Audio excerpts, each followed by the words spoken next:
So there's a new update coming to the Korean version of the game, which we'll most likely get as well this following Thursday's maintenance. Be aware it has been announced to come with Nebula Island and the new artifact system, along with the unlocking of 2 new 3-star dungeons. I've also seen a lot of you asking about what's up with precious blessing pouches and them not giving contract scrolls.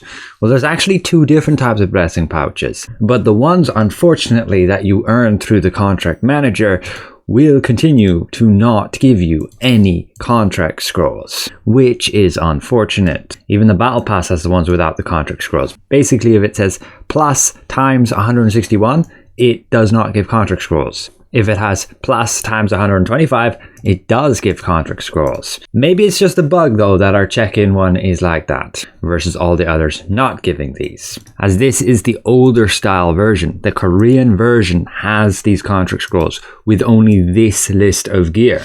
Our new pouches are updated with increased amount of different drops, but without contract scrolls. But there's more. I know we just had the new expansion to Landre, but the devs have already teased they're working on a 4th region. You can see that this translates to update plan, but you can already take a sneak peek at those future areas if you do some creative parkour. I have some more future tidbits that we'll share towards the end of the video, but let's dive into all these update changes and fixes. Be aware though that solo dungeons will be rotating. Now we have Mallgrass and Murdoch. I beat them pretty easily up here with Wand and Dagger. Can show you later if you're interested. Again, that being on tier 3, the maximum we can do right now, unless you're some crazy whale who's already gotten over 4,900. But the Koreans already got the reveal, the video reveal trailer of the new dungeon, and damn, that's looking cool. Again, with 2 new bosses and a parkour area with some extra challenges and puzzles. And it'll be a bit of fun to get into this next week. We can indeed see on our update schedule next will be Lionhead and Umbracan. Unfortunately, no loot changes. But this update will also come with the 48-person raid system. This raid system basically allows you to have 48 player party, but it will only really work in some specific areas. You can see the details here. An event has been added to Nebula Island. Again, we'll experience it this coming Thursday, and a space-time rift event. There were some gameplay adjustments here, like changing the duration of some buffs. This is for like the battle pass foods.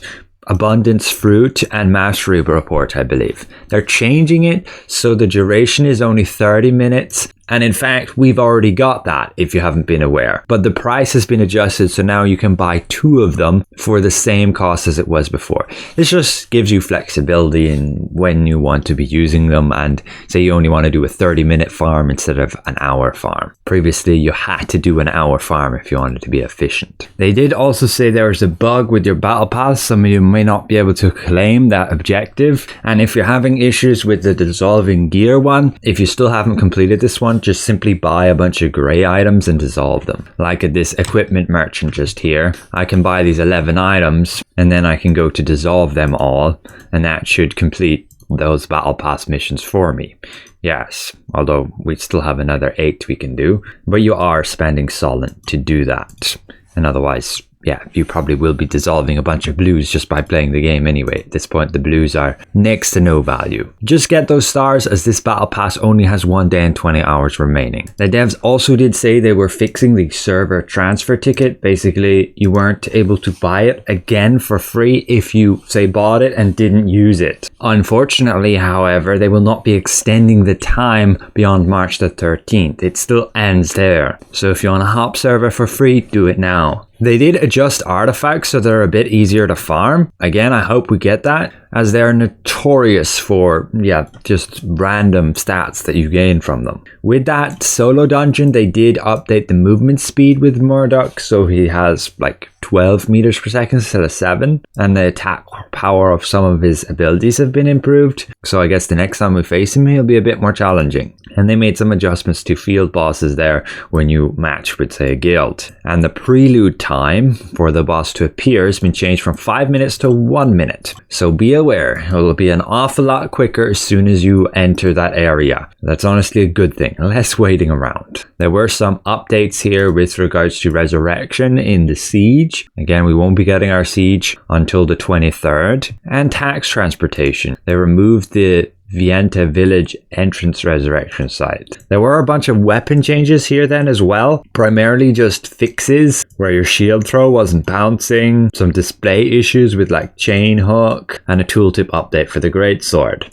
Dagger also had some fixes here as well, with the attack speed from the new mastery, along with your master of assassination double procking, and frenzied sword dance attack distance gone to 4 meters. They fixed issues with the crossbow where your counter attack wasn't triggering, and the explosive trap with the shock charge was not considered as a rage attack, meaning like a fury attack. And with the staff, they fixed an issue where your fire damage was not applied, I believe that is, and your meteor, where the reduced healing amount effect was stacking with other reduced healing effects, and the update to the casting of your lightning. And they did go and buff up the block chance penetration of this certain artifact, which we'll be getting this Thursday. On from there, just some convenience improvements, adding a chat for battlegrounds. You can link masteries in your chat, and you can add and delete chat tabs a bit easier. And improvements to, say, the emote menu, which we do have here as the edit ring menu.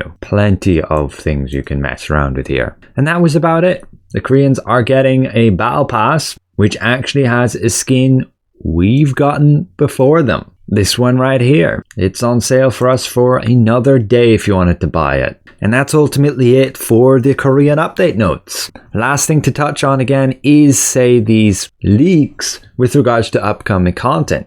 Yes, we got a new map expansion, and I have some extra data mined info, of course completely open to change, that leads us to believe we'll be getting 4-star dungeons in about June. Along with that, equalized arena somewhere in July with new gear, new guardians, potentially the new guardian upgrade system in September. I would assume legendary gear. And only in December would we be getting, say, the new area with like 12-player raids and 5-star dungeons. But yeah, let's not get too ahead of ourselves. We have already just received an absolute ton of content, which we will take quite a while with. I have shared my grievances already with that, particularly when we looked at how the Korean server was set up. We've got it a lot more time gated. It will take us an awful lot longer to actually get this tier 2 gear, along with actually getting the good tier 2 gear, which is fine, but in terms of a pay to win PvP standpoint,